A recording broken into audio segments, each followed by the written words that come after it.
Muchas gracias a todos ustedes por la invitación. Gracias, Jaime, la doctora Idalia, Alex, Perlita. Muchas gracias por la introducción. Para mí es importantísimo que estemos aquí todos reunidos a esta hora. A esta hora es una hora más temprano en Cabo. Y bueno, pues en Cabo estamos ahorita de plácemes porque está muy calientito todo la temperatura por acá. Acabo de regresar este fin de semana que estuve por Tijuana y la verdad es que regresar al calor es muy, muy placentero, como deberían de imaginarse y como deberían de imaginarse allá en Mérida, que también estábamos hablando acerca de las temperaturas que tiene. Y bueno, pues para no hacer esperar más y prolongar más esto, quiero decirles que, bueno, pues tengo mi práctica aquí en Cabo desde hace ya 18 años. Soy originario de la Ciudad de México y pertenezco a la asociación desde hace muchísimo tiempo. Y es para mí un placer, es un honor que me den la oportunidad de compartir con ustedes esto que a mí me ha fascinado desde un principio, que es el tema de las fisuras y las fracturas y la manera en la que la he visto durante todo este tiempo que he estado en mi práctica. Entonces ha sido una evolución. Este tema me abrió los ojos de una manera impresionante y quiero presentarles este pequeño video que para mí significa mucho. No sé si estén un poco relacionados o tengan idea de lo que estamos viendo, pero esto es el desarrollo de un copo de nieve o un snowflake que para mí, antes de haberlo descubierto, y lo descubrí por una forma muy casual, porque tuve un accidente un día en donde me caí y pues por ahí me pegué en la cabeza y entonces cayó un poco de nieve en mis guantes y cuando me quedé observando esto, me di cuenta de los copos de nieve que no eran solamente esas imágenes que los gringos habían inventado para la Navidad, sino que era algo que me sorprendió muchísimo y me quedé observándolo durante mucho tiempo, el desarrollo, y después empecé a investigar cómo es que se formaban estos copos de nieve y de verdad que me maravilló saber qué era lo que eran, cómo se formaban a través de una molécula de agua y cómo atrapaban unas partículas de polen y siempre se dividían en 6 partes. Y entonces esto se volvió para mí una afición que me llevó a registrar muchas de las fotografías que tengo de los copos de nieves, que son fotografías instantáneas porque su tiempo de vida no es mucho, pero sin embargo cada copo de nieve es como las huellas digitales de nosotros que no tienen, un igual, ¿no? Entonces, esto para mí es la curiosidad y esto para mí es la observación, algo con lo que debemos de contar. Yo creo que todos los que somos clínicos, ¿no? He de adelantarles que yo me dedico meramente a la clínica, no soy investigador, soy una persona que se ha dedicado siempre a la clínica y que de ahí pues he desarrollado toda mi práctica en endodoncia, de la cual la verdad es que soy muy afortunado de tener el trabajo que tengo y pues la endodoncia me ha dado muchísimo. Hace poquito conocí a una persona que me dijo, ¿tú eres Pedro Ortiz? Yo, sí, soy Pedro Ortiz. Me dijo, ya me han hablado de ti, pero tú no eres un endodoncista normal, ¿verdad? Y yo no sé a qué se refería, si era un endodoncista normal o no, pero me decía, no, es que haces más cosas. Sí, y es que, pues en verdad, sí hago más cosas que van a ver en el desarrollo de esta plática hacia dónde me ha llevado esto, que es la curiosidad. Esta es una fotografía que tuve la oportunidad de tomar hace un par de años. Es el Sagrado Corazón, el Templo del Sagrado Corazón que está en París. Y sin embargo, así como en una gran radiografía que a veces observamos, había algo que a mis compañeros les traté de decir que no era lo que yo estaba viendo en realidad y les decía cuando íbamos caminando, ¿ya se dieron cuenta de la nariz? Y me decían, ¿cuál nariz? ¿No? No, de la nariz que está ahí, porque todos se habían perdido en la majestuosidad de este templo. Sin embargo, yo me había fijado en un detalle y creo que esta curiosidad, que no es otra cosa más que la intención de descubrir algo que uno no conoce, estaba ahí y son los pequeños detalles que como clínico nos deben de llamar la atención para poder diagnosticar y para poder tener eso. Entonces, si nosotros observamos en una de las paredes que está aquí, aquí estaba la nariz pegada, que es esta nariz que vemos ahí, pero me llamó mucho la atención que hubiera una nariz pegada en la pared y sin embargo mis compañeros me empezaron a decir, ¿cómo fue que te fijaste en la nariz? Que bueno, pues es que es algo que la gente que nos dedicamos a la medicina, a la odontología, sobre todo a la endodoncia, nos fijamos en esos pequeños detalles que después les damos cierta perspectiva y dependiendo de la perspectiva que nosotros podamos tener, va a ser la interpretación de cada caso clínico o de cada situación clínica que nos encontremos a través de nuestra práctica, ¿no? Entonces, eso es lo que yo creo que deberíamos de tener muchos de los doctores a los que nos dedicamos a esto. Y esta es una fotografía en la cual yo empezaba a hacer mis prácticas cuando estudié en la Universidad Nacional Autónoma de México, en CEU, y tenía mis vacaciones, las pasaba en estas brigadas clínicas, en donde algún día yo dije, esto no te tiene que quedar así, tengo que ver más allá, no puedo simple y sencillamente observar, porque creo que hay el universo en el que trabajamos es tan pequeño y tan complejo que vamos a necesitar más. Es entonces cuando empiezo a tener contacto con el microscopio. Y este fue mi primer microscopio, un Sailor. Estaba entre comprarme un carro o comprarme un microscopio, por supuesto que seguía con mi bocho todo el tiempo, pero tenía microscopio. Hace ya más de 20 años que empecé a trabajar con el microscopio y después tuve este otro microscopio y así estuve avanzando hasta encontrar el microscopio que me llamó muchísimo la atención y que me cumplía con los requisitos que yo quería de un microscopio. Y ahora estoy por recibir a este nuevo bebé en mi consultorio, que es un Sumax, un microscopio que no me paga nadie por anunciar absolutamente nada. Sin embargo, creo que la calidad-precio de estos microscopios son excelentes, ¿no? Es aquí cuando realmente empiezo a vislumbrar una nueva práctica en odontología, ¿sí? Y déjenme decirles que este tema de las fracturas y las fisuras, hace muchísimo tiempo yo ya hablaba de ello, y hace mucho tiempo que hablaba de esto que era el diente fisurado, lo empecé a hablar en una asociación latinoamericana de operatoria dental y biomateriales, y lo denominábamos antes como el síndrome de diente fisurado, ¿sí? Eso era lo que encontrábamos en la literatura, sin embargo, ni era síndrome, ¿no? Y había mucho más que el diente fisurado porque nunca entendí bien por qué no se dividía entre un diente fisurado y un diente fracturado. Esto es lo que ahora quiero compartir con ustedes, que yo sí tengo muy claro en dónde está la fisura y hacia dónde evoluciona para cambiar el nombre hacia la fractura.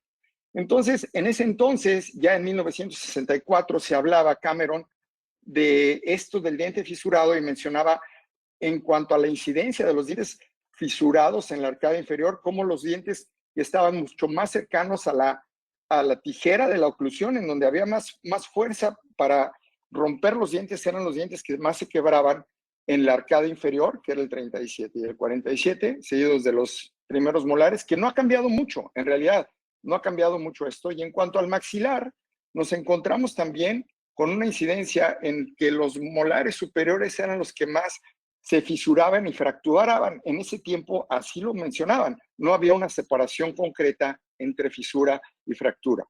También Hyatt en el 73 hablaba acerca de los porcentajes en cuanto a los molares que eran más predecibles hacia la fractura. Y más adelante hablaron también en todo este concepto del síndrome de diente fisurado acerca de la edad, de cuál era la edad más propensa para que un diente se empezara a fisurar y que evolucionara hacia una fractura. Es de tal manera que más o menos en el rango de los 40 años es cuando los dientes se empezaba a ver que se fisuraban y por consecuencia de una mal fisura se fracturaban. también mencionaba Lursen en 1992 acerca de la incidencia en sexo y decía que las mujeres eran las que más podían padecer este síndrome. Fue tal mi pasión por realmente por este tema de las fisuras, porque las empecé a ver. Y para ser certero con ustedes, me preocupé muchísimo como endodoncista, porque decía, ¿qué es lo que va a pasar con nosotros? Porque hay muchísimos dientes fracturados, hay muchos dientes fracturados, y es que no los estamos viendo. No los estamos viendo porque hay una población profesional que se dedica a la endodoncia que todavía no trabaja con microscopio. Hay una población en la cual no trabaja con magnificación. Y entonces fui registrando y registrando y registrando estas fisuras y fracturas que me fui encontrando, y es un catálogo enorme en donde, pues, ahora que doy este tema, por eso le puse papelería de reciclaje, porque muchas de las cosas que van a ver ahorita, hace más de 15 años que yo ya las tenía documentadas, y bueno, pues trataba, cuando estaba en la academia, en la Universidad Tecnológica de México, de poder compartirlas con mis compañeros, y uno de esos fue este caso. Miren, este caso para mí fue muy importante cuando lo tuve, porque en ese tiempo, ahorita tengo aquí una fotografía de uno de mis mejores amigos, que es el doctor Marco Corona. Estuvo aquí hace un par de semanas para celebrar su aniversario, y en este caso, lo que él estaba haciendo era un retratamiento y un tratamiento de endodoncia, que lo vamos a ver aquí en esta radiografía. Por supuesto, tenía unas fístulas activas en esa zona. Y entonces Marco me dice, oye, voy a hacer los retratamientos, pero hay unos que todavía no alcanzo a bajar al 100%. Le dije, no te preocupes. En ese momento yo era su profesor de cirugía apical, y le dije, no te preocupes, vamos a levantar un colgajo. Por supuesto, como en todos los posgrados, tenían acceso a todos los sistemas de obturación, y en este caso en particular se obturó con un sistema Max Paden, que era un sistema en el cual nosotros metíamos un instrumento rotatorio y por medio de fricción se compactaba la gutapercha y llegaba a todos esos rincones donde nosotros queríamos obturarlos. Por eso es que ustedes ven que al terminar la endodoncia, aquí está obturado de esta manera, y después, cuando entramos a lo que fue el acceso quirúrgico, nos encontramos con la sorpresa de que estos dientes tenían unas lesiones muy activas, porque los dientes en realidad estaban fracturados, ¿sí? De ahí las fisuras, y nos quedamos con esta imagen durante mucho tiempo, que la compartimos después en el pregrado, porque Marco estuvo conmigo durante muchos años dando clase en el pregrado, en Unitec, y la compartíamos a todos estos alumnos para que conocieran qué era una fisura, y por consecuencia de un maltrato o de una mala cuidado de estas fisuras, se podría convertir en la fractura. Lo que nosotros queríamos crear en esos alumnos era algo que llamamos la ilusión de frecuencia.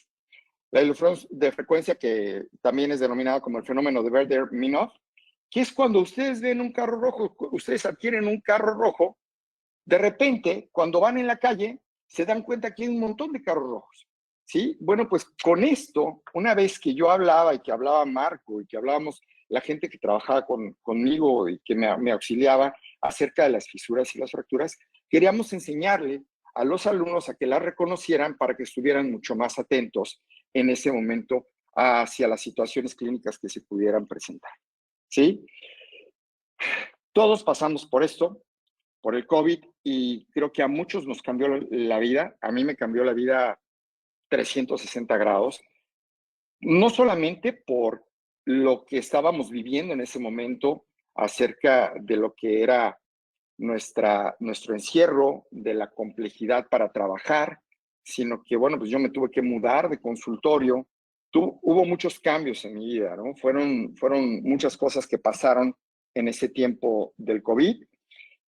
Pero sin embargo, hicimos todo esto para poder seguir trabajando, porque les he de decir que no dejé de trabajar durante el COVID. Siempre tuve llamados, tanto de algunos hoteles que estaban abiertos, y de algunas de las personas que se quedaron varadas en México y que no pudieron regresarse al extranjero, y les he de contar que la mayor parte de los pacientes que yo atiendo, pues sí, ya son pacientes de una edad avanzada, y entonces empezamos a ver durante el COVID que había un incremento en los casos de las fracturas que se presentaban, ¿no? Entonces, pero yo solo venía viendo, no solamente durante el COVID, lo que pasa es que se incrementó más porque los pacientes ya no iban a la limpieza, no iban a sus resinas o no iban a tratamientos protésicos, sino que realmente lo que estábamos atendiendo eran urgencias. Y de verdad, a veces veía posteados en internet, en Facebook, en Instagram, hoy tuvimos una fractura y en la mañana otra fractura y hoy fueron de 2 fracturas. Claro, porque esos eran los casos que se nos presentaron durante el COVID y creo que todos ahí aprendimos un montón de cosas, ¿sí? No dejo a un lado el estrés y por lo que estaba pasando a la gente que sufrió muchísimo del encierro. Por supuesto que no, pero seguramente habían ciertas fisuras que no estaban cuidadas o que estaban en peligro de que se pudieran convertir en una fractura. Este es el caso de una paciente que llegó a la consulta y esta es la radiografía panorámica con la que aparece. Después hicimos una radiografía tomográfica, un combin, en donde tenemos este corte mucho más delgado que el de una panorámica, y podemos observar en ese que las 3 endodoncias que están en la parte inferior, en los molares, ¿sí? Los 3 estaban fracturados. ¿Sí? Después regresó conmigo, ya le habían hecho un tratamiento de conductos, una corona, y regresa conmigo y entonces con muchísimo dolor y nos damos cuenta que este diente lo que tuvo desde un principio, porque hasta podemos saber la edad de la fractura por la coloración, es que era una fractura muy vieja, que realmente a lo mejor no tenía por qué haberse hecho el retratamiento, sino que bien diagnosticado, a lo mejor ese diente se tuvo que haber ido desde hace tiempo. Y este es el corte axial, en donde observamos, ¿sí? Este es el segundo molar, con una pérdida de continuidad hacia nivel lingual, en donde ya sabemos que esto nos denota que hay una pérdida de continuidad en las raíces también. Tenemos las raíces mesiales del primer molar y del otro lado, ¿sí? Que no se observa muy bien, pero también encontramos una pérdida ósea importante, ¿sí? Entonces, son en estas zonas en donde observamos las pérdidas óseas y desafortunadamente los 3 molares se tuvieron que perder, ¿sí? Estos eran los casos que veíamos durante el COVID, ¿sí? Pacientes que acudían con muchísimo dolor y que desafortunadamente terminaron en esto porque no teníamos una solución para esto, ¿sí? Otro caso en el que seguramente se hizo el tratamiento de endodoncia, por ahí había una fisura, no tuvo el adecuado recubrimiento cuspideo y terminó en, desafortunadamente, una fractura, ¿sí? Desafortunadamente para muchos de los pacientes que sufrieron de este tipo de lesiones, se presentaban con nosotros y nos decían, oye, es que la endodoncia no funciona, me sigue doliendo. No es que no te siga doliendo, es que seguramente la fisura que tenías, que no se recubrió a tiempo porque no regresaste a recubrirla o porque te agarró durante el COVID, ¿sí? Evolucionó para que esto se convirtiera en una fractura, ¿sí? Y estos fueron los casos que encontramos durante el encierro. Aquí tenemos otro de los casos que vemos muy seguido, ¿sí? Con un resinoma, unas resinas muy grandes y que empezaban con dolor y dolor los pacientes, y entonces los seguíamos hasta que se convirtieron en una fractura, ¿sí? Para empezar, me gustaría definir qué es una fisura como tal, ¿sí? Y encontré esta definición que se apega mucho a lo que son los cuerpos sólidos como una abertura, no apertura, es una abertura alargada y con muy poca separación entre sus bordes que se hace en un cuerpo sólido, especialmente un hueso mineral. La fractura es la separación de un objeto, ¿sí? Ya vimos lo que es una fisura. Esta es la fractura, que es la separación de un objeto material en 2 o más piezas bajo la acción del estrés. La fractura de un sólido va a ser generalmente el desarrollo, debido al desarrollo de ciertas superficies en discontinuidad, que son las fisuras que llamamos de desplazamiento dentro del sólido, ¿sí? Esto nosotros, si pensáramos en una fisura, para poder ilustrarlo, esto sería una fisura y esto sería una fractura. Por supuesto que traslapado a lo que es un diente es diferente. La fisura y la fractura no van a ser sinónimos, aunque puedan compartir algunos síntomas. El diagnóstico e incluso el tratamiento de cada una de estas van a ser diferentes. ¿Cómo vamos a poder distinguirlos? Y eso es a lo que vamos más adelante, ¿sí? Tratándose de los órganos dentales, entonces vamos a poder proponer que cuando nosotros nombramos una fisura, nos vamos a estar refiriendo a lo que es la pérdida incompleta de la continuidad del esmalte y o la dentina. Si esta no se tratara apropiadamente, la propagación se iría hacia la cámara pulpar o a la entrada de un conducto radicular. Entonces, en este momento ya estaríamos ante otra situación clínica en la cual la fisura evolucionó hacia otro lugar, ¿sí? Este es un artículo que presenta la Asociación Americana de Endodoncia a través del consejo que tienen en esta revista que se llama Colegas por Excelencia, del 2008. En el 2008 ellos pretenden ya acomodar un poco más este concepto de fisura y fractura, pero sin embargo todavía lo siguen mezclando muchísimo, ¿sí? Todavía no son muy claros en referirse cuándo dejamos de llamar fisura y cuándo empezamos a llamarle fractura, cómo la podemos prevenir, ¿sí? Y datos importantes como lo es la oclusión, ¿sí? Entonces, este papel fue del 2008, en el cual también yo tenía mis dudas y fui un poco crítico ante esto que se escribió y seguía pensando fervientemente en lo que yo estaba viendo en la clínica todos los días, ¿no? Después, el año pasado, y aquí es en donde entra el por qué estoy hablando el día de hoy, ¿sí? Existe un consejo por medio de la asociación de AME, que es formado por el doctor Henry Estefan Polanco, Marco Corona, Juan Carlos Paz, Alejandro Podolsky y Jorge Gumich, que son excelentes clínicos a los cuales yo les tengo muchísimo respeto, los quiero muchísimo porque algunos de ellos fueron afortunadamente mis alumnos, ¿sí? Excepto a Estefan, que él sí no estuvo con nosotros, pero que todos ellos empezaron, y agradezco mucho que hayan hecho este reporte para el manejo de los dientes fisurados, ¿sí? Y cuando leo este reporte, me comunico con Alex Podolsky y le dije, oye Alex, hay una parte de aquí que creo que están obviando y es la parte del diagnóstico diferencial.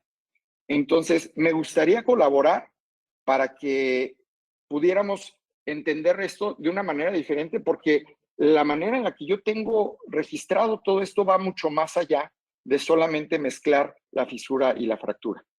Y entonces, bueno, pues esto coincide mucho de lo que ellos dicen con la nueva edición de lo que la Asociación Americana de Endodoncia empieza a describir acerca de la nueva visión que tienen de un problema que está creciendo de los dientes fisurados y de los dientes con fracturas verticales. Entonces, aquí ya empieza a haber una división entre lo que es un diente fisurado y un diente con una fractura vertical, ¿sí? Y mencionan muchísimas cosas interesantes en este artículo, que si bien está explicado de una manera un poco rebuscada por lo que es el inglés, este grupo de dentistas, de odontólogos mexicanos, hicieron una gran labor al poder describirlo en español y es una gran guía para que nosotros podamos seguir el manejo de esto, ¿sí? Dentro de las cosas importantes que para mí en lo personal puedo ver que ahora hay y que podemos rescatar ahí es, primero, ellos ya hablan también del aumento considerable de dientes fisurados y fracturados durante la pandemia, cosa que ya teníamos registrada, ¿verdad? Algunos cambios en el glosario de la Asociación Americana de Endodoncia, como algunas definiciones, el diagnóstico de dientes fisurados y fracturados, algunas opciones de tratamiento del diente fisurado y opciones del tratamiento del diente fracturado. Sin embargo, lo que más puedo rescatar de todo esto, siendo muy críticos en todo lo que estaba escrito, es este párrafo que dice: estamos en el punto en el que debemos incluir a el diente fisurado y el diente con fractura radicular vertical en casi todos los diagnósticos diferenciales de dolor dental. Esto es, para mí, es sustancial, es muy importante. ¿Por qué? Porque si diagnosticábamos con pulpitis irreversible, necrosis pulpar, pero el que nosotros ahora tengamos esto dentro de nuestro diagnóstico abre una posibilidad para que busquemos algo más dentro de los casos que estamos atendiendo, ¿sí? Dentro de los hallazgos que sugieren que estamos ante la presencia de un diente fisurado y la evolución de esta hacia una fractura, van a ser los siguientes: dolor que se origina al masticar, inflamación en ciertas zonas de la encía, sensibilidad a la percusión y movilidad, una fístula asociada a un sondeo profundo, visible o con o sin magnificación, y un sondeo mayor a 6 milímetros.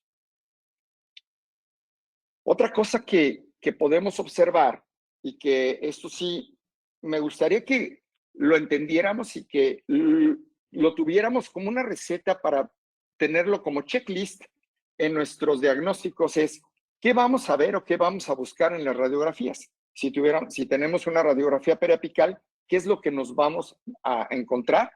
Es una fractura visible o separación de la raíz, y eso lo voy a ver más adelante, cuando las raíces están separadas y por qué, ¿sí? Una lesión en forma de J o en forma de V, ¿sí? Y, por supuesto, ahora con la llegada y con la utilización cada vez más y más y más del Combin, ¿sí? Podemos encontrar fracturas o separaciones radiculares siempre y cuando trabajemos con campos de visión muy pequeños, ¿sí? Nosotros cuando tomamos cuando hacemos una tomografía, tenemos la ventaja de poderle decir al técnico radiólogo, o si es que nosotros tenemos un tomógrafo en casa, en la oficina, podríamos hacer una tomografía de un FOV pequeño, de un campo visual pequeño, ¿sí? Y esto nos va a dar una definición muy alta de lo que queramos observar en ciertas zonas a investigar. Entonces, aquí sí podríamos ver algunas fracturas o separaciones radiculares, también depende mucho del aparato que estemos utilizando, ¿sí? Y lo que sería la pérdida ósea asociada a un defecto periodontal aislado. Esto es importantísimo porque vamos a ver algunas tomografías en donde vemos la pérdida de la continuidad ósea y cómo es que esto nos abre la posibilidad para diagnosticar que tenemos un diente fisurado o fracturado. Esta fotografía me gusta muchísimo. Es una fotografía que me regaló el doctor Roberto Espinosa, y es una fotografía en donde él veía caries y yo veía una fisura. Y al ver esa fisura, lo único que pensé es que esa fisura era tan grande que, si bien al principio podía ser la entrada para muchísimos microorganismos e infectar al complejo pulpar, también podría ser el inicio de una fisura que se prolongara hacia una fractura, ¿sí? En este estudio de Kanako habla acerca de esa evolución de las fisuras en el esmalte y cómo se abren para que tenga una entrada directa hacia la cámara pulpar después de que traspasó todo lo que es dentina, ¿sí? Este otro artículo de Berman habla acerca de la necrosis por fractura, una que no dice otra cosa más que la invasión de las bacterias para poder infectar a todo el complejo pulpar y crear una necrosis por infección. Y entonces aquí nos muestran un caso en donde ellos realizan un tratamiento de conductos, en esta zona por necrosis pulpar. Aquí está el tratamiento de conductos realizado, y después de un tiempo aparecen las lesiones tanto periapicales como al nivel cervical, y lo que se dan cuenta es que son dientes que están completamente fracturados antes inclusive de haber sido tratados, ¿sí? Otra de las cosas que nosotros podíamos observar en este estudio es que cuando antiguamente hacíamos los tratamientos de endodoncia y obturábamos con una técnica de condensación lateral, esas presiones creaban ciertas fracturas a nivel del tercio medio y tercio apical, que por consecuencia no dejaban que sanara a nivel periapical el tratamiento de conductos, porque se había roto ese sello biológico tan importante que tenemos en esa zona, ¿sí? Entonces, las fisuras las encontramos y yo las puedo llamar que tengo las fisuras horizontales, que es como esta que está acá, ¿sí? Esta fisura horizontal. O las fisuras verticales, estoy hablando de fisuras verticales, que son estas y que se detienen antes de entrar a la cámara pulpar, ¿sí? Los dientes fracturados presentan otro tipo de indicaciones, como por ejemplo, un sondeo mucho más largo, de 6 milímetros, la pérdida ósea considerable, ¿sí? Y los sondeos que podemos encontrar en esta zona. Siempre les he dicho a los estudiantes y a algunos colegas que nosotros somos herederos de una odontología que era de extensión por prevención. Tal es así que pasamos de las amalgamas gigantes, ¿sí? Ahora estos resinomas y al abuso de lo que es la odontología por adhesión, ¿sí?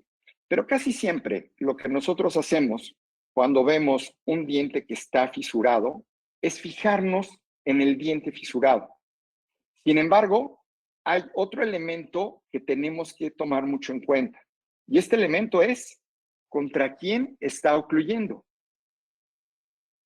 Y una vez que tenemos en cuenta eso y que nos asomamos un poquito para ver a quién tenemos arriba y quién está causando esta oclusión traumática, nuestra perspectiva va a ser completamente diferente, ¿sí?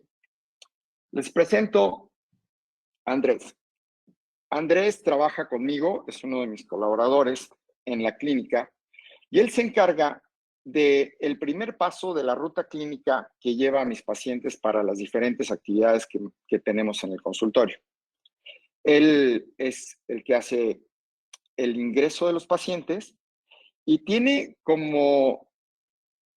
se encarga mucho de la parte digital también, de guardas, de revisar que los pacientes no estén en trauma oclusal, y vive prácticamente con un papel calca en su mano para poder diagnosticar y para poder checar esos puntos altos.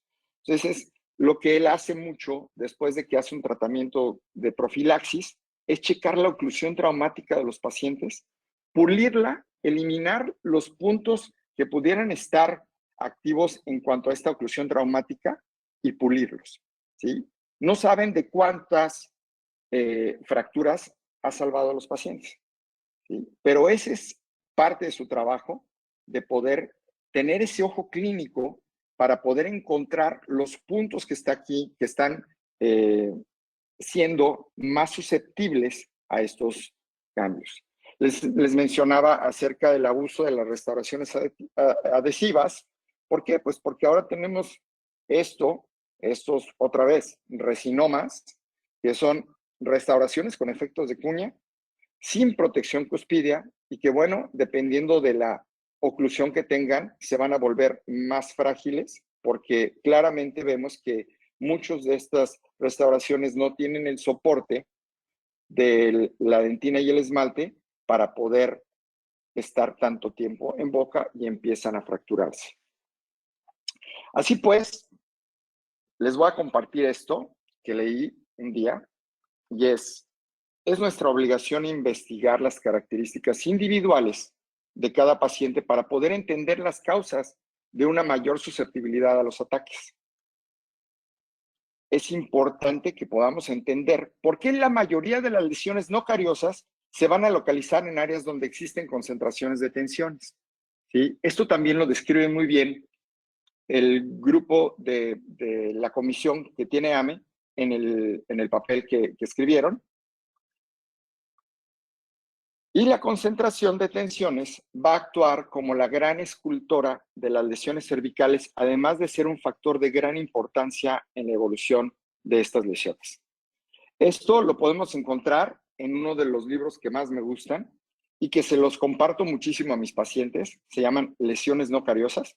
Es de Wilson Garone, un doctor espectacular, en donde menciona todas este tipo de lesiones no cariosas que pueden llevar a la pérdida de un órgano dental, ¿sí? Entonces, si vamos a hablar acerca del diagnóstico ya en el sillón dental, entonces tendríamos que pensar en la magnificación.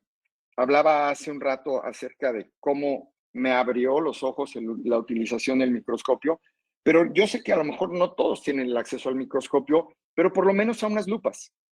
Tenemos que trabajar con aumento porque a cierta edad ya trabajar a ojo desnudo ya no es tan factible, ¿sí? Y entonces empezamos a trabajar con magnificación, que pueden ser las lupas, puede ser el microscopio, y vamos a encontrar muchísimos detalles que nosotros no podíamos ver.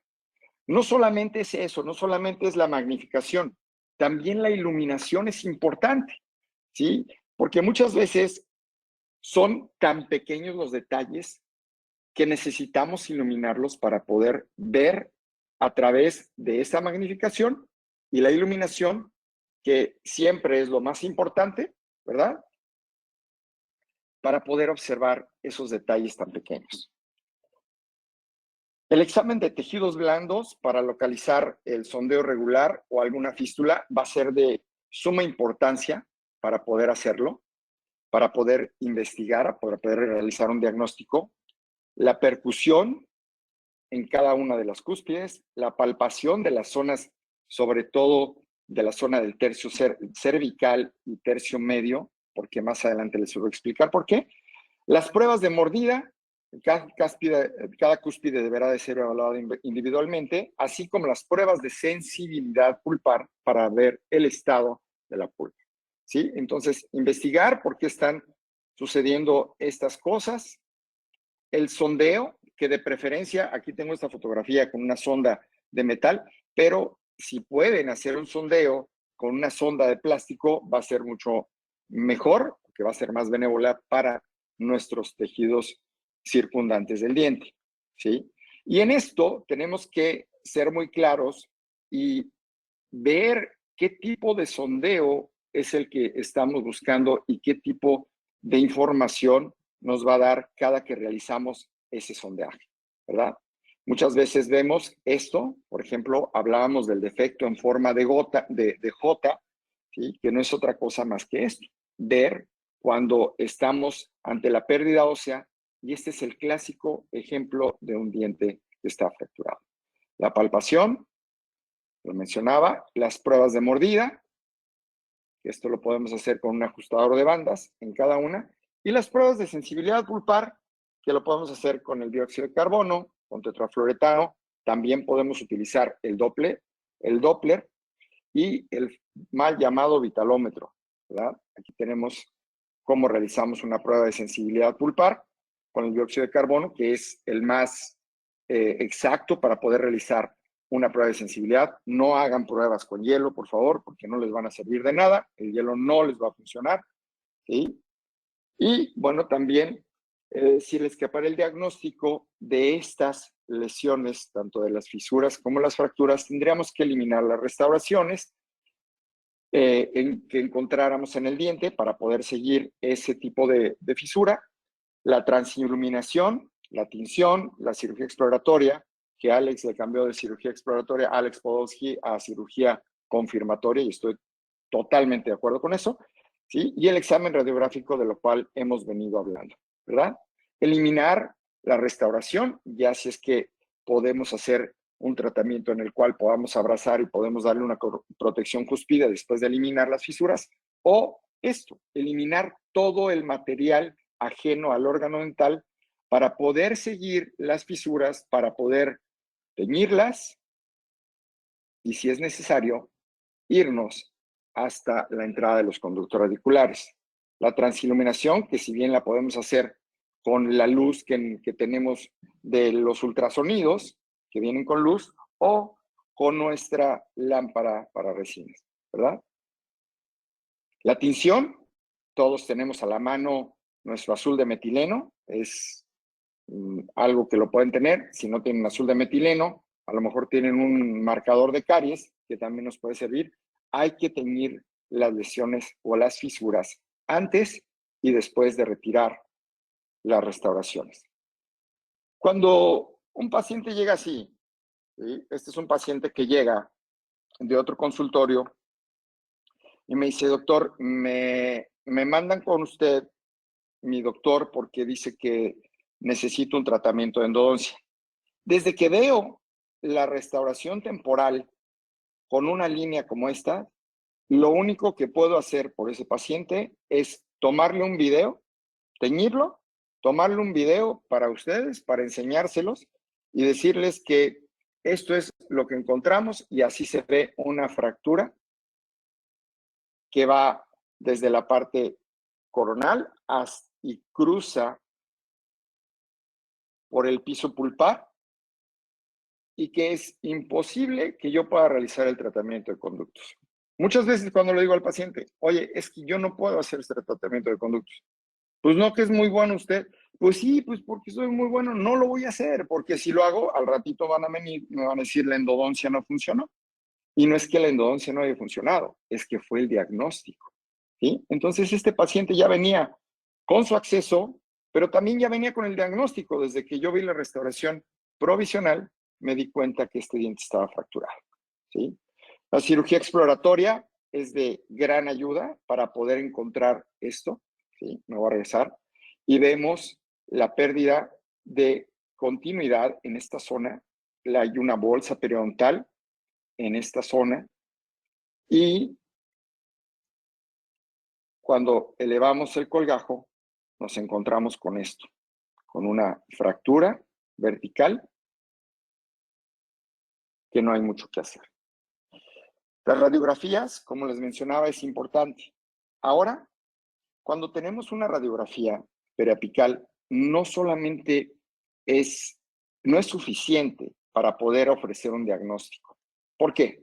Porque los pacientes no son como esto, ¿sí? Los pacientes no son planos, los pacientes tienen un volumen, y el diente también. Y tenemos que investigar en ese volumen tridimensional qué tanta información podemos obtener, ¿sí? Esto era lo que hacíamos antes. Después migramos a la radiografía digital, que por lo menos ya la veíamos un poco más grande, pero ahora tenemos nuestra tomografía del Combin, en donde nos da esta información que es muy importante para poder diagnosticar los planos coronales, los planos sagitales, los planos axiales, y las reconstrucciones en 3D o las renderizaciones de toda esta información, que lo único para lo que vamos a utilizar esto es para ilustrar con los pacientes. No podemos diagnosticar con una reconstrucción en 3D, ¿sí? Podemos tener las pseudopanorámicas, que son los cortes completos, ¿verdad? Y las podemos adelgazar de tal manera que nos den más información, los cortes sagitales, y muchísima información en los cortes axiales, ¿sí? Aquí tenemos este caso con una periapical, y tenemos una lesión en distal en forma de J, y tenemos un corte sagital en donde podemos observar la lesión que está en esa zona, ¿sí? Y cómo hay una pérdida ya ósea. ¿Por qué? Pues porque había una fractura. Esto es lo que vamos a observar, ¿sí? Esto es lo que quiero que a lo mejor esta noche queden, que para los que ya tienen mucho contacto, ya conocen a las fisuras y a las fracturas, pues puedan observar cómo es que se ven al día a día, ¿no? Es muy común que encontremos fisuras en el esmalte y la dentina. en el sentido mesiodistal, así como bucolingual. Va a ser de suma importancia que eliminemos todo el material ajeno, como les mencionaba, al órgano dental, como son las restauraciones, para poder determinar cuál es el camino y la conclusión de dicha fisura, ¿sí? De tal manera que si nos encontramos con esto, entonces podríamos eliminar toda esta restauración que tenemos aquí para poder encontrar la solución adecuada para este caso clínico. Así es, las fisuras, que tenemos estas que son las más benévolas. ¿Y por qué digo que son las más benévolas, las de evolución horizontal en cuanto a fisuras? Porque en este caso, el paciente tuvo mucha suerte. Se fracturó una de las cúspides, pero al momento de estar aislando este caso, ¿sí? se fracturó la otra parte, y es aquí cuando podemos realizar la entrada hacia un acceso para realizar la endodoncia y con la posibilidad de un poste poder todavía darle una supervivencia por unos cuantos años a este órgano dental, ¿sí? Este es otro caso muy parecido al anterior, ¿sí? Pero no es así en estos casos en los cuales muchas veces el paciente llega con la cúspide flotando y lo que nosotros tenemos que realizar es la eliminación de esa cúspide para ver si el diente va a ser restaurable o no. Nosotros, los endodoncistas, le podemos hacer endodoncia a todo, hasta los dientes extraídos, pero no todos los dientes se pueden restaurar. Entonces, eso es importantísimo. En el caso de que nuestras fisuras tengan un trayecto mesiodistal, tendremos la obligación de seguir el rastro, ¿sí?, de la fisura en sentido horizontal y vertical, aunque en algunos de estos casos vaya a ser necesario realizar un acceso endodóntico para verificar que la fisura no sigue el tratamiento o no sigue la trayectoria hacia la cámara pulpar y los conductos radiculares. ¿A qué me refiero con esto? Este es un caso en el que la paciente se presenta con dolor, tiene una resina mínima y tiene dolor. Pero entonces lo que empiezo a hacer es eliminar toda la restauración que tiene y empezamos a seguir a esto, perdón, empezamos a seguir el rastro de la fisura y la fisura se seguía. Y la fisura se seguía hasta que pudimos entrar al conducto radicular y la fisura se seguía. Y entonces aquí la fisura deja de cambiar, cambia de nombre a fractura y se va por uno de los conductos, ¿sí? Tratamiento de cualquiera de estas condiciones clínicas, doctores, ¿sí? Eliminación de restauraciones antiguas, ajustes oclusales, colocación de bandas de ortodoncia o provisionales de acrílico. El tratamiento endodóntico va a ser en consideración hasta dónde llegue la fisura y la restauración protésica. Estos, como les mencionaba, son de los casos en los cuales sí podemos tallar al paciente, se le puede colocar un provisional y seguir la sintomatología que éste tenga. Este es otro caso en donde vemos nuevamente la relación de la cúspide superior con el lugar en donde se encontraba la fisura. Afortunadamente, este paciente lo único que necesitó fue que se tallara el diente, no se siguió en este caso la fisura más allá porque tenía que irse del país y se colocó un provisional, ¿sí? En cuanto a las fracturas, estos tienen ciertos hallazgos que nosotros, ciertos datos clínicos que nosotros podemos seguir. Cuando nosotros vemos que una fisura ya se comporta de esta manera y que el paciente empieza a tener cierta sintomatología, aún con todo y la endodoncia, ya estamos ante un problema. ¿Por qué? Estamos ante un problema porque tenemos un espesor biológico que ha sido violado y que ha sido violado porque se rompió ese espesor biológico y sobre todo lo que más nos preocupa es ese epitelio de unión que son más allá de los 3 milímetros de protección. Y no podemos pegar esas fracturas. Por más que se hagan cosas, no vamos a poder pegar esas fracturas porque va a ser casi imposible. Entonces, tenemos que buscar, identificar perfectamente bien esto. Ella es Ana Paula, es mi hija, y un día estaba tomándose un café. Y le dije, oye, déjame ver tu taza. Cuando le vi su taza, pensé inmediatamente en una fisura. Y después me di cuenta que lo que tenía la taza era una fractura. Y esto me servía muy bien para ilustrar con mis pacientes y decirles, miren, lo que pasa afuera está pasando adentro. Entonces, así como gotea el café, así como se permea el café, eso es lo mismo que va a pasar. Nada más que esta taza, pues no tiene una membrana biológica que la puede proteger.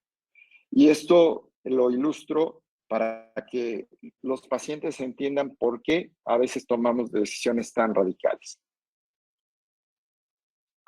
Regresando a lo que fue el inicio de la plática, en donde hablaba acerca de la edad en la cual se presentaban esta situación clínica de las fisuras y las fracturas, hay una parte importante que debemos de entender, y que es que los dientes sí envejecen.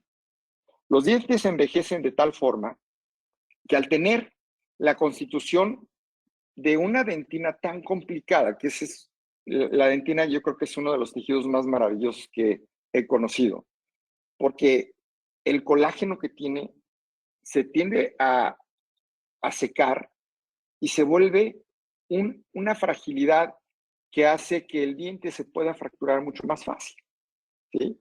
Estos son unos artículos que encontré acerca de la fractura y la edad de la dentina, que es importantísimo que nosotros podamos entender este concepto, ¿sí? Aunado a esto, afortunadamente ahora los endodoncistas entendemos que no tenemos que sobreensanchar los conductos para poder limpiarlos, que tenemos otras metodologías para poder limpiarlos, que los instrumentos rotatorios son mucho más benévolos para el conducto radicular. ¿Por qué? Porque son más frágiles, ¿sí? Y al momento de que son más frágiles, entonces podemos entender por qué el diente envejeció. Perdón, me sacó de la plática. Va a regresar a mí.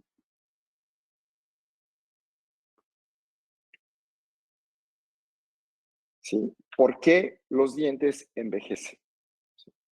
Dentro de los hallazgos clínicos que estamos encontrando, pues por supuesto vamos a ver esto, que es la separación del órgano dental, pero hay algo que para mí es muy clásico de una fractura. No sé si alcanzan a observar esta parte amarilla en una de las fisuras que encontramos hacia distal o mesial. Cuando casi siempre que encuentro esta fisura ya teñida como de amarillo, la empiezo a seguir. Y la empiezo a seguir porque esto es un indicativo de que el diente tiene una fisura que va a evolucionar hacia una fractura. Y aquí lo vemos en esta imagen, cómo tengo marcada la fisura, pero evolucionó hacia la entrada del conducto radicular. ¿Cómo ubicamos las fracturas?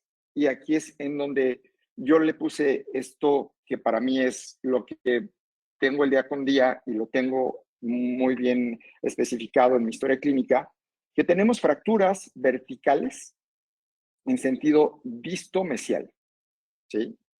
Tenemos esta fractura que va de distal a mesial o de mesial a distal, y es una fractura vertical que corre hasta abajo de la raíz.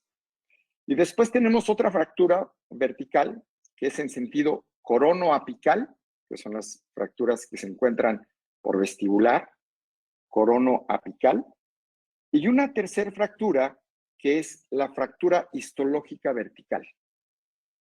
Esta fractura, bueno, vamos a ver primero las fracturas verticales en sentido distomesial. Aquí las tenemos, ¿sí? Son dientes completamente separados. Vemos otro caso en el cual aquí regresa un paciente con un tratamiento de conductos. Por supuesto, no tiene la protección cuspidea. Lo único que se hizo es que se colocó una resina. Probablemente este paciente tuvo una fisura, pero con la restauración que se le colocó, se abrió el diente y entonces se fracturó, ¿sí? Este es otro caso que veíamos al principio de la resina tan grande con una fisura. Hacemos nuestro acceso y verificamos que encontramos en esa zona ya la fractura en el piso de la cámara pulpar. Lo teñimos para poder verlo mucho mejor y para poder documentarlo. ¿Cuál es la importancia de que documentemos esto? De que lo podemos compartir con nuestros pacientes para hacerles entender un poco más cuál es la situación clínica de su órgano dental, ¿sí?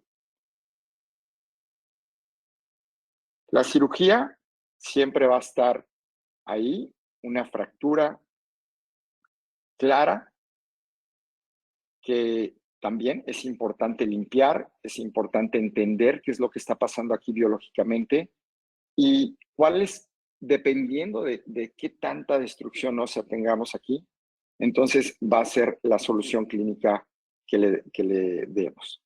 Fracturas verticales en sentido coronoapical con un defecto en forma de V, aquí lo observamos, podemos observar cómo ya hay inclusive cierto tártar, cierto sarro ahí alrededor de la fisura, perdón, de la fractura, ¿sí? En esta zona, lo podemos observar muy bien, porque tienen mucho tiempo de evolución este tipo de lesiones.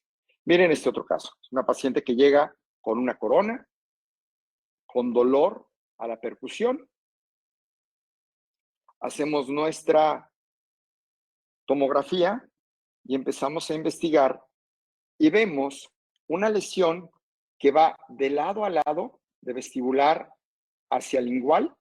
La separación ósea es importante, ¿por qué? Pues porque ya no hay el attachment de las fibras del ligamento periodontal en esa zona. Aquí tenemos otra vista y la reconstrucción que nos da la tomografía, y este es el caso de este tipo de fracturas verticales. ¿Sí? Otra vez, la taza de café, ¿verdad? Este paciente llega en el 2008, después de que se hizo un tratamiento de conductos y me dice, oye, necesito ponerme mi corona. Híjole, ¿qué crees? Ya no te puedo poner la corona ahí, pero te puedo hacer la endodoncia en el de adelante, ¿sí? Así es que el de atrás se va de vacaciones y el de adelante sí le podemos hacer el tratamiento de conductos. Es aquí cuando realizamos el tratamiento de conductos, en el 2008 se va y después, ¿qué pasó? En el 2016 aparece con una fístula por lingual, con poca molestia, pero había una fístula que le llamaba mucho la atención. Y entonces, esto fue lo que encontramos en esa zona, una pérdida ósea importante, pérdida de la continuidad en la cortical lingual, y lo que encontramos es que el diente ya estaba fracturado, ¿sí? Aquí está, este es otro caso.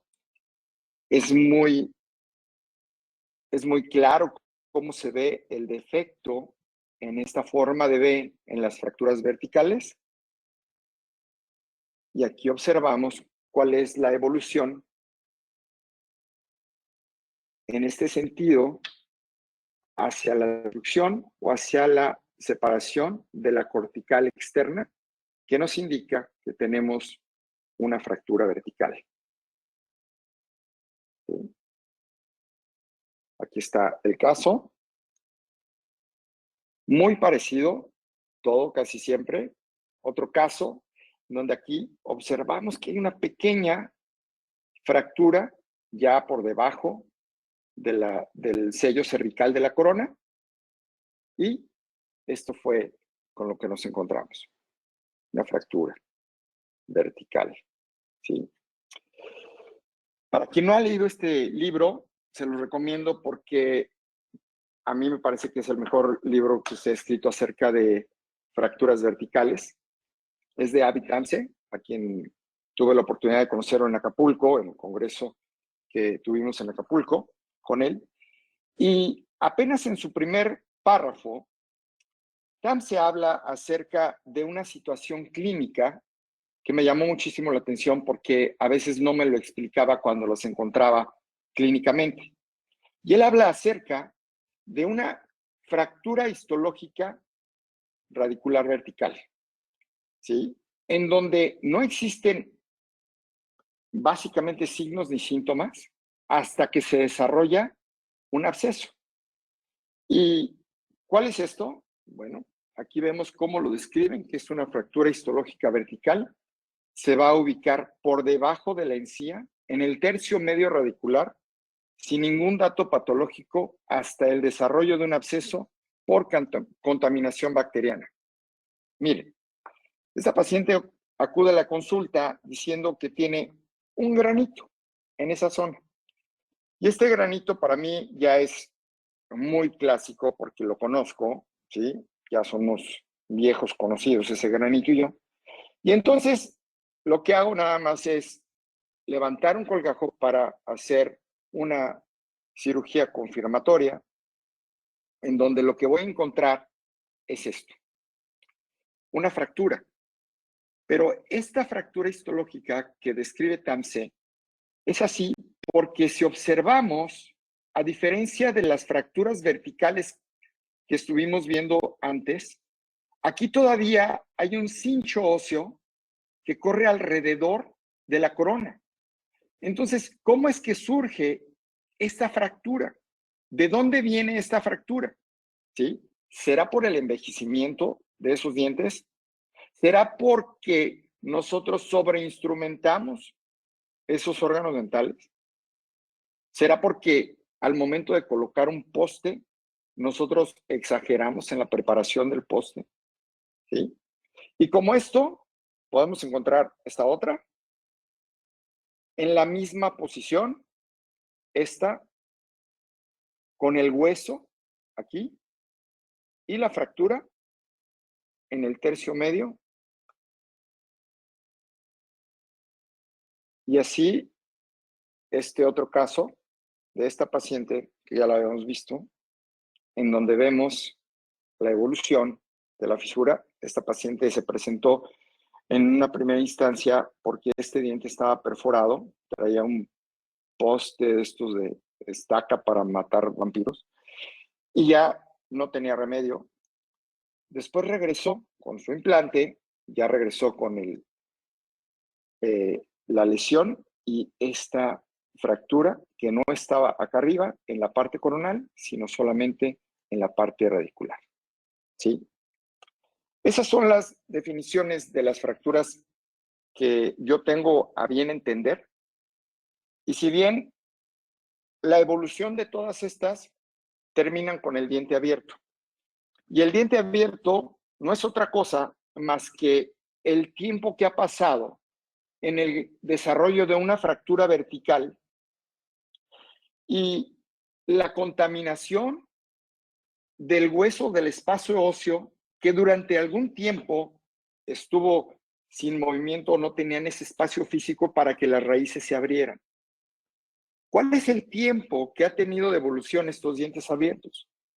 Para poder decir que es una fractura nueva, no.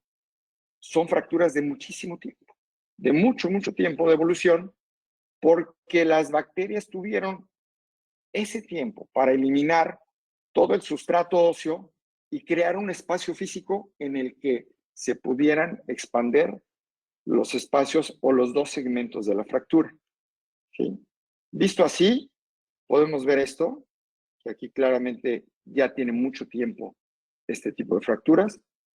¿Por qué pasó tanto tiempo y por qué no le dolía al paciente? Seguramente estuvo fistulizando y seguramente era de los pacientes que tenían esa fístula, la drenaban y se les pasaba el problema, ¿no?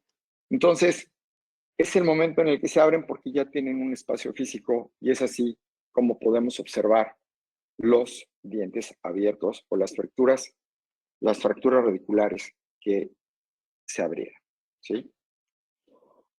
Pasamos a esto que es el diagnóstico diferencial y les voy a platicar este cuento.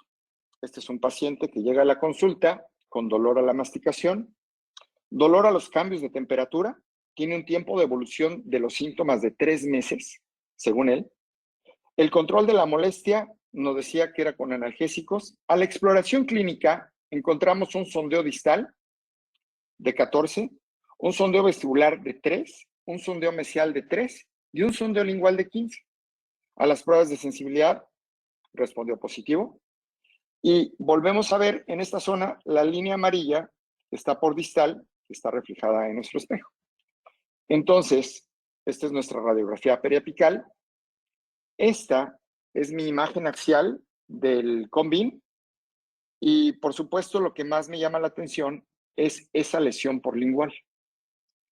Esa lesión por lingual, que si bien al momento de hacer la exploración ya clínica, vamos a observar lo siguiente.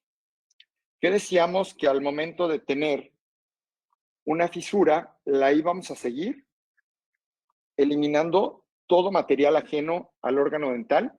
Así pues, lo seguimos. Continuamos con el seguimiento de esa fisura y llegó un momento en que la fisura se fue hacia uno de los conductos radiculares y supimos que estábamos ante una fractura. ¿Sí? Es cuando decidimos hacer una autopsia dental después de que el diente se extrajo. Aquí vemos la fractura. ¿Sí?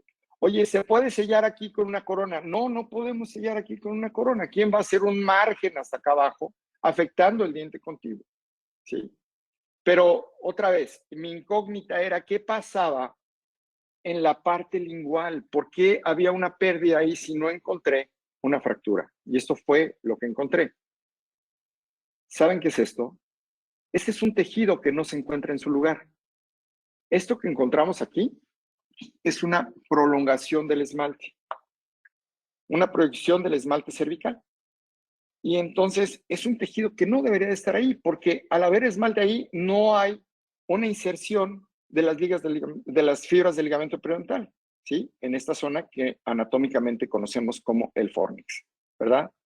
Y también está muy bien documentado en cuanto a las proyecciones del esmalte, que también las podemos encontrar como pequeñas perlas del esmalte que nos causan un problema mayor periodontal, ¿sí? Este es otro caso de un paciente que llegó a la consulta porque necesitaba que se le colocaran unos implantes, pero que al momento de hacer el estudio tomográfico, se encontraron con un hallazgo radiográfico que le venía doliendo durante mucho tiempo. Y aquí lo observamos. Es esta zona que se encuentra por mesial de ese molar. Y entonces pensamos inmediatamente que tendría una fractura, ¿verdad? Esta es la evolución. Aquí podemos observar, ¿sí? Me voy a regresar un poquito. Podemos ver el tamaño de la lesión, una lesión lateral a un lado de la raíz. Y después, en nuestro corte axial, también podemos observar cómo está la raíz y después la lesión a un lado, que no es una lesión pequeña, que digamos. Aprovechando que iba a haber un acto quirúrgico, entonces decidimos levantar un colgajo y poder accesar a esa zona para investigar qué era lo que estaba pasando y si es que había una fractura. Entonces, en este caso, la cortical, como es medible, porque los parámetros que nos da nuestra tomografía son reales, entonces podemos ver que podíamos hacer una ventana de 2.6 milímetros, 2.4 milímetros. ¿Cómo lo hicimos esto? De la siguiente manera. Marcamos una fresa a los 2 milímetros, la marcamos ahí porque ese iba a ser nuestro tope para poder accesar, hacer una ventana ósea, quitar este cubito para no desperdiciar este hueso que íbamos a quitar, porque más adelante lo íbamos a utilizar como un autoinjerto óseo. Y entonces esto fue lo que nos encontramos. Eliminamos toda la lesión, la limpiamos por completo y en realidad no había una fractura. Lo que había era un stripping o un adelgazamiento de la pared del conducto por una sobreinstrumentación. Recordemos la anatomía de estos premolares, que es un 8, una parte muy frágil, o una zona de peligro que es denominada así porque es muy frágil al momento de la instrumentación. Seguramente se sobreinstrumentó en esa zona y se perforó. Y lo que hicimos nosotros fue sellarla con un biocerámico, en este caso utilizamos el BC Sealer, y después colocamos nuestra ventana o el hueso que teníamos autólogo en esta zona, lo cubrimos con una membrana de colágeno, con un Colatape, para evitar que haya una invasión del tejido conectivo. Y esto es lo que normalmente nosotros usamos como regeneración tisular guiada en las cirugías endodónticas. Y vemos esto, ya sabemos con qué podemos regenerar. Ya tenemos injertos óseos que pueden ser autoinjertos, aloinjertos, senoinjertos, aloplásticos, o las membranas que son absorbibles o reabsorbibles, ¿verdad?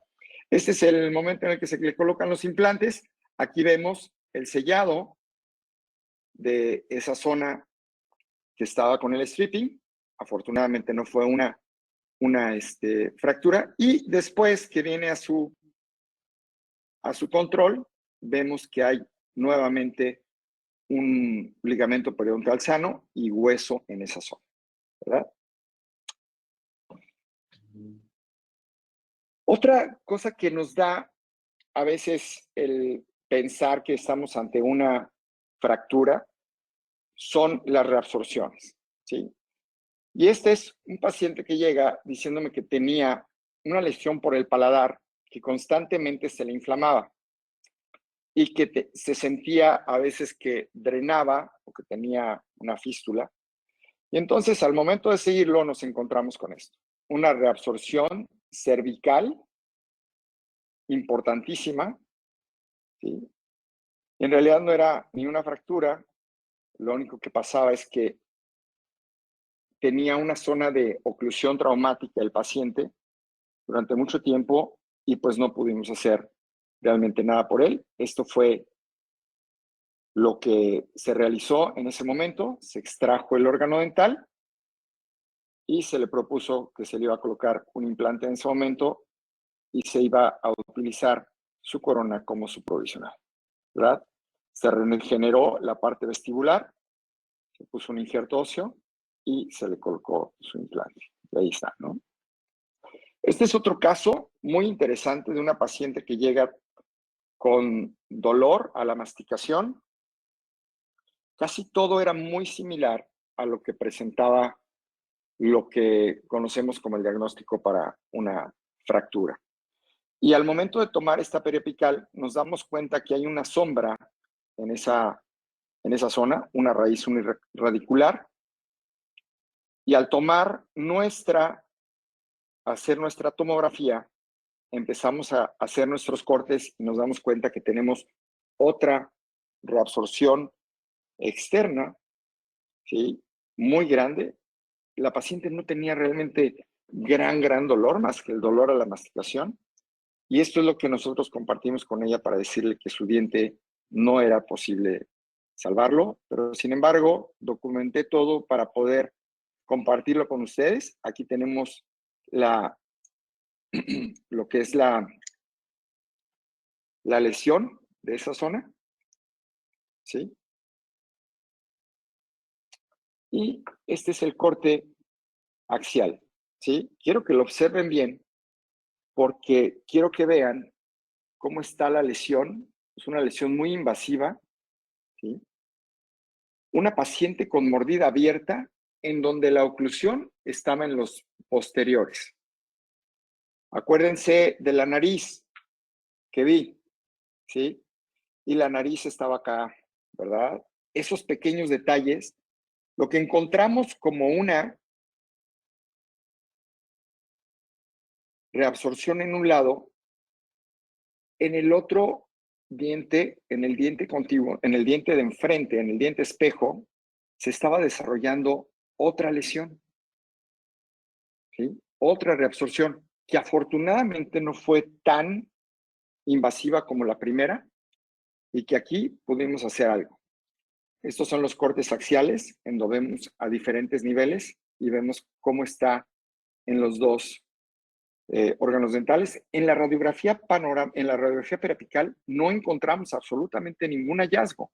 Por eso es importante tener un corte tomográfico que nos dé diferentes ángulos, ¿no? Entonces, la paciente se sometió ya a un tratamiento de ortodoncia, ya no está el órgano dental que se tuvo que extraer. Y entonces le propusimos a la paciente frenar eso con un tratamiento de conductos. Aquí está apenas cómo se empezaba a desarrollar esa lesión. Entramos, como pueden ver, la paciente no tenía caries, no tenía absolutamente nada en ese órgano dental, simple y sencillamente una oclusión traumática porque tenía una oclusión abierta, ¿no? Entonces, realizamos el tratamiento de conductos, un solo conducto, muy amplio, ¿sí? Lo limpiamos, dejamos perfectamente conformado el conducto radicular y en esta fotografía podemos observar cómo se ve la salida lateral de lo que es la reabsorción externa, ¿verdad? Aquí estamos obturando con una técnica de compactación vertical. Estamos eliminando nuestra primera parte de la gutapercha para más adelante poder obturar con una gutapercha termoplastificada con una pistola, ¿sí? Terminamos la obturación y ahora, ¿qué íbamos a hacer para sellar esto? Entonces, este es el manejo, este es un estudio de Schwartz, en donde habla acerca de cómo tratar este tipo de casos y seguimos esa instrucción que decía ya en la literatura de colocar un biocerámico para poder sellar esa zona. Y entonces esto fue lo que hicimos. Está la tomografía con los cortes axiales y vemos aquí que esta paciente ya tiene su ortodoncia, su Invisalign, para poder aliviar o para poder modificar esa oclusión que tenía, una oclusión traumática, una oclusión abierta, ¿verdad? Y el sellado en esta zona de esa salida que encontramos, ¿no? Esto es como estaba. Vemos la oclusión en posterior, una mordida abierta, y ese es cómo llegó esta paciente, ¿sí? Otra paciente que llega con una lesión muy similar a lo que veíamos en las fracturas verticales histológicas, ¿verdad? Y entonces esta paciente me manda esta foto y me dice, mira, esto es lo que encontré. Yo la había visto hace 15 años para hacer este tratamiento de conductos. Pues le dije, vente al consultorio, vamos a verte y regresa con esto, ¿sí? Desafortunadamente, una angulación de la radiografía periapical, nos vamos a nuestra tomografía y esto fue lo que encontramos, ¿sí? Perdón, una reabsorción externa importante en la cual tampoco pudimos hacer gran cosa por salvarle el diente a Telma, ¿sí? Sí, cuando llega un paciente con dolor y tiene un tratamiento de conductos, lo primero que pensamos es, ¿por qué tiene dolor? ¿Sí? Porque probablemente hay una fractura, porque no se debería de haber hecho ese retratamiento porque el diente ya estaba fracturado. Sin embargo, tenemos otros diagnósticos diferenciales como a lo mejor hay una perforación. ¿Cuál es el tiempo de esa perforación? ¿Se encuentra contaminada? Y sobre todo si el diente va a ser restaurable, ¿sí? Este es el caso de esta paciente que llegó con dolor a la masticación y nos decía que ya le habían hecho un tratamiento de conductos y seguía con dolor y seguía con mucho dolor. A nivel periapical encontramos que había una lesión y estos son los cortes tomográficos que tenemos ahí para poder diagnosticar y vemos esto, ¿sí? Observamos el caso y vamos a volver a seguirlo porque esto es interesante que lo volvamos a ver. Esta es la parte coronal y síganme aquí en donde tenemos en la parte distal esta pérdida de continuidad del diente. Y después, en la parte más apical, otro conducto que no fue tratado, ¿sí? Que esa fue la razón de la lesión que presentaba a nivel apical, ¿sí? Entonces, la paciente tiene dos lesiones, una lesión a nivel del tercio cervical y otra lesión a nivel del tercio apical. Esta es la imagen clínica con la que se presenta un poste de fibra de vidrio circundado por una resina, ¿sí? Aquí está la tomografía que hicimos. Y entonces vamos a la clínica porque vamos a eliminar todo lo que no le pertenece al diente. En este caso, eliminamos el poste. Aquí vemos el poste en esta zona, que lo fuimos eliminando. Se fue quitando y nos encontramos con una perforación lateral. Y después de que encontramos, ahí al fondo, vemos el tejido rojo, vivo, ¿sí? Y esto es lo que observamos. La gutapercha del conducto palatino, después el conducto vestibular no tratado y a un lado la perforación. Aquí lo podemos señalar mucho mejor. La perforación, ¿sí? El conducto no tratado ya con una lima que nosotros colocamos ahí adentro y la gutapercha, ¿sí? Era una perforación ya muy antigua, era una perforación grande. Colocamos hidróxido de calcio y le dijimos a la paciente que no podíamos hacer otra cosa más que, en realidad, esto, ¿sí? Vemos que el ápice es un ápice irregular, los conductos seguramente no los pudieron encontrar en ese momento y en el buscar los conductos, pues hicieron esta perforación, ¿sí? Este es otro caso donde llega la paciente para decirnos que tiene dolor, presentaba una lesión a nivel de tercio medio y lo que encontré fue que también había habido una perforación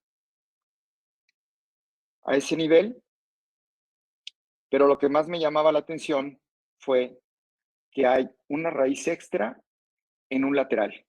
Aquí está la raíz extra. No pude accesar a la raíz extra, estaba completamente sellada. Hice el tratamiento de conductos, me pasé, sobreobturé a propósito porque iba a levantar un colgajo. Y entonces lo que hice fue amputar la raíz extra, poder colocar hueso en esa zona, sellar a nivel apical. Y esta es la paciente 6 meses después, ¿sí? Este es otro caso de una paciente que llega después de un golpe y traía muchísimo dolor. Entonces empecé a hacer el tratamiento de endodoncia y este es cuando termino el tratamiento de endodoncia y la paciente regresa a los 3 meses con muchísimo dolor. Me dice, no creo que esté funcionando. En lo primero que pensé es, a lo mejor hay una fractura que no observé. Vamos a levantar un colgajo para poder modificar y mejorar la situación biológica de esa zona. Así pues, levanté un colgajo en ese momento, ¿sí? Vean la lesión tan grande, la pérdida ósea que tengo aquí. Y pensé en varias cosas. En realidad pensé que a lo mejor los dientes contiguos también estaban involucrados y yo nada más había hecho una endodoncia, pero no. Después, al verificar la sensibilidad pulpar de los dientes de al lado, me respondieron positivamente. Y entonces en ese momento hice el tratamiento quirúrgico que consistió en poder limpiar la zona que tenía en el defecto óseo. Eliminamos todo el tejido de granulación. En esa zona creamos y le extrajimos un poco de sangre a la paciente para crear un PRP y crear esto que es el sticky bone. Este es el sticky bone que le colocamos a la paciente. Esto es la tomografía inmediata al tratamiento quirúrgico. Y después, este es el resultado a los 9 meses de que regresa para su control, ¿sí? Es un caso que se resolvió muy bien. y afortunadamente no es un caso de fractura. ¿Sí?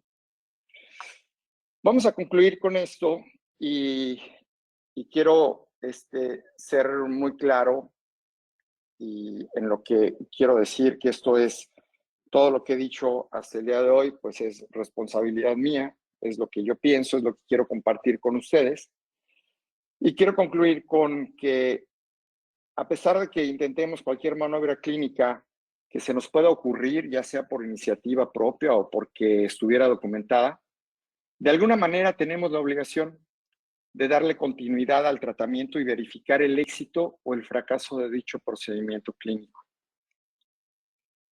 Este es un caso que postea el doctor José Cedillo, a quien le tengo muchísimo cariño. Ayer le mandé un mensaje, lo estuve tratando de localizar para decirle, Pepe, voy a utilizar uno de tus casos, que lo tomé del Facebook, porque me llamó mucho la atención la manera en la que lo resolvió.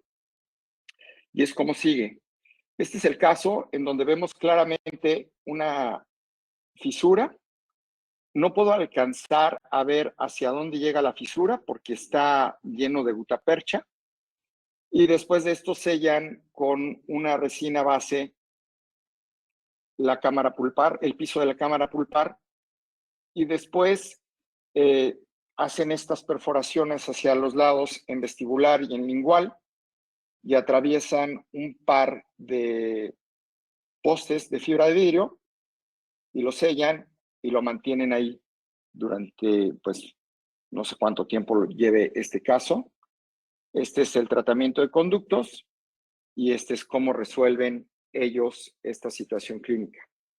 Para serles honestos, me gustaría mucho poder observar este caso clínico y su seguimiento para ver qué es lo que pasó, ¿no? Cómo es que se va desarrollando, hasta dónde estaba esa fisura, o probablemente la observaron antes, pero yo no la vi. Y bueno, pues es el caso que les comparto de él. La invasión de un espacio biológico tan importante como es el sellado marginal del ligamento periodontal es muy difícil de recuperar, sellar o reparar cuando este ha sido invadido. ¿Sí? Este es el caso que en realidad es difícil de creer que nosotros podamos sellar esto cuando está ya violado, ¿no? Es por esto que les invito a la reflexión de que los tratamientos a realizar estén basados en el mejor diagnóstico, que apoyados de diferentes especialidades dentales vamos a poder consensar para poder ofrecerles a nuestros pacientes lo mejor que pueda ser considerado, aunque sea esto demasiado radical. ¿Sí? ¿Qué haríamos ante esta situación clínica cuando tenemos una fisura? Bueno, pues una restauración con protección cuspidea, que ya lo vimos, evaluación integral de la oclusión del paciente, porque a veces solamente nos estamos fijando en un órgano dental cuando lo más probable es que el paciente necesite una restauración completa de la boca. ¿Qué hábitos parafuncionales tiene este paciente? Si le gusta morder hielo, si le gusta traer un clavito en la boca. ¿Cuáles son los hábitos parafuncionales que le están causando este tipo de situaciones? ¿Sí? Y que ahora pues podemos hacer algo mucho más rápido con unas soluciones clínicas mucho más rápidas en la clínica, ¿no? En caso de fractura, ¿sí? ¿Qué haríamos ante una situación en la que se presenta una fractura vertical? Bueno, pues podríamos extraer. Al momento de extraer, es nuestra obligación regenerar, colocar el implante y preservar sobre todo la arquitectura de los tejidos circundantes, ¿sí? Que eso es al final del día lo que nosotros queremos para nuestros pacientes. Recordemos que una vez que nosotros extraemos un diente y no hacemos nada, perdemos aproximadamente el 40% del tejido óseo, ¿sí? Entonces, esto es un caso que ya habíamos visto, ¿sí? Seguimos la fisura hasta que vimos que había una fractura y empezamos a sufrirle porque pues lo que nosotros queremos es devolverle la función al paciente. Y entonces aquí utilizamos en ese momento la oportunidad de extraer y de colocar el implante Esto va a ser después de unos cuantos meses. Doctores, con tanta información a nuestro alcance, la ignorancia es opcional. Y quiero terminar con este pensamiento de Marco Aurelio, ¿sí?, que dice que todo lo que escuchamos es una opinión, no un hecho. Todo lo que vemos es una perspectiva, no es la verdad, ¿sí? Este es parte de mi equipo, Alex, Andrés, el Digital Team, que son gente joven de la cual me rodeo para poder aprender. De ellos aprendo todos los días. Es gente muy capaz, es gente que quiero mucho, no solamente como colegas, sino como amigos que están ahí todo el tiempo conmigo. Y les quiero dar las gracias porque muchas de las cosas que yo hago, ellos están ahí involucrados y me ayudan muchísimo. ¿Sí? Ese es mi QR para los que me quisieran contactar. Me pueden contactar vía Facebook, vía Instagram, como Pedro Ortiz García. Y no me queda más que darle las gracias por haber atendido a este seminario. Espero que les haya servido de algo. Si hay alguna imagen, si hay algo que les pueda servir para ilustrar su clínica, no duden en llamarme. En Monterrey estuve atendiendo a una de las pláticas en donde había un par de españoles que estaban haciendo una aplicación para poder crear diagnóstico, y dentro de esas aplicaciones era como llenar un cuestionario para poder facilitarnos los diagnósticos. Bueno, pues para facilitarnos los diagnósticos a veces es importante que nosotros podamos enseñarles a los pacientes cuáles son las situaciones clínicas para poder ilustrarlas y poder crear un mejor entendimiento entre ellos. Muchas gracias, Jaime. Gracias por esto. Gracias por lo que están haciendo por la asociación. Sé que es un trabajo interminable, todos los que están involucrados en esto, porque me ha tocado y creo que va para arriba la asociación. Me da mucho gusto ver lo que se está logrando y pues no me queda más que desearles muy buenas noches. Y a los que estén todavía conectados, que cuenten conmigo, siempre contesto y por favor tengan la libertad de poder escribirme porque lo que estuvo o lo que vieron nuevamente aquí en la plática es de ustedes. Lo hago para compartirlo porque creo que la gente que comparte puede trascender. Los que no comparten, no lo hacemos. Así es.